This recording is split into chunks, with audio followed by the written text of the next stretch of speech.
Bonjour Camille, je vous présente du pays la Suisse. Première, ma table de matière.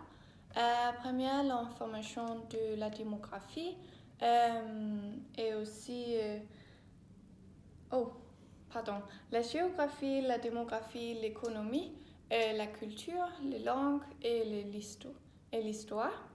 Et après, le voyage, j'ai choisi 6 attractions. Les 5 jours, j'ai créé une table de le programme. Oui, première information. Pour la géographie, la nature en Suisse est très très belle. Il y a beaucoup de montagnes. Et par exemple, il y a la chaîne de montagnes, il s'appelle les Alpes. Et il y a aussi beaucoup de rivières. Par exemple, la rivière le Rhin. Oui, le Rhin.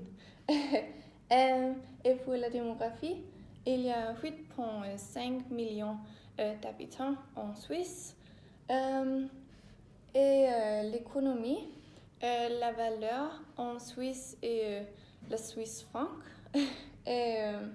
Oui, pour la culture, les Romains catholiques sont 42%, mais les protestants sont 35%.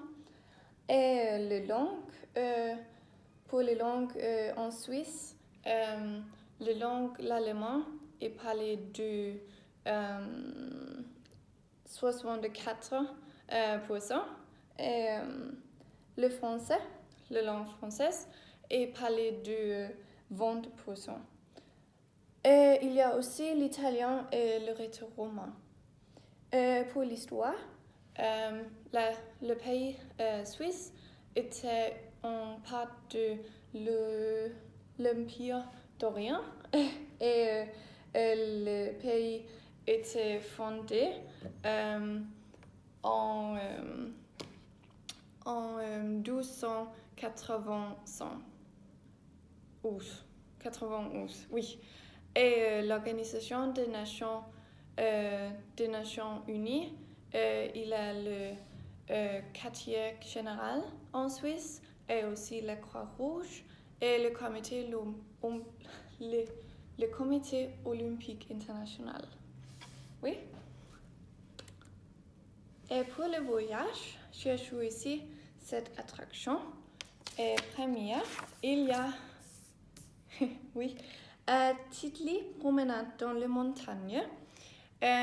C'est une opportunité pour une promenade dans les montagnes, les Alpes. Et des ponts et des chemins ont été construits dans les montagnes. Et c'est vous permet de vous promener dans les Alpes avec une vue incroyable dans les montagnes et vous pouvez on peut voir la chaîne des montagnes. Et pour le château de Chillon, c'est un vieux château, mais c'est bien préservé et c'est situé au bord du lac Le Mans, en Suisse aussi. Et pour Südglocke, oui, c'est une pointe de repère à Berne et ça consiste en une tour avec une grande horloge.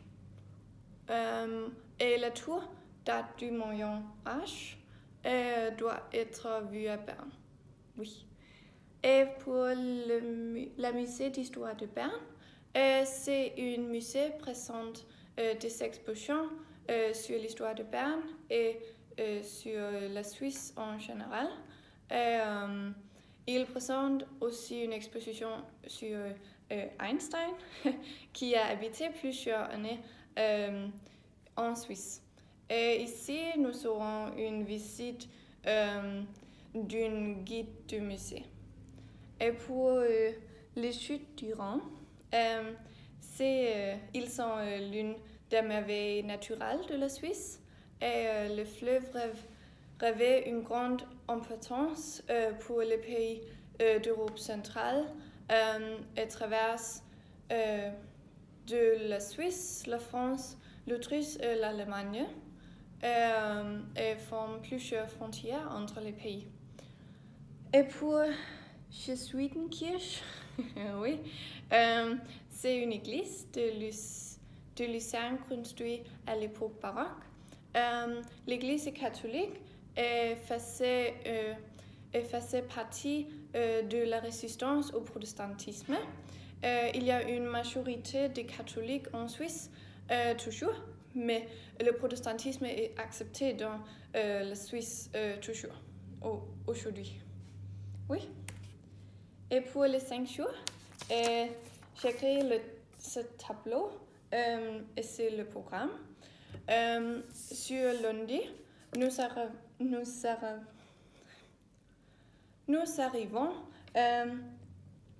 à 11h et en avion lundi à Zurich. Et ensuite, nous prenons un autobus pour Berne où nous allons à l'hôtel Bellevue.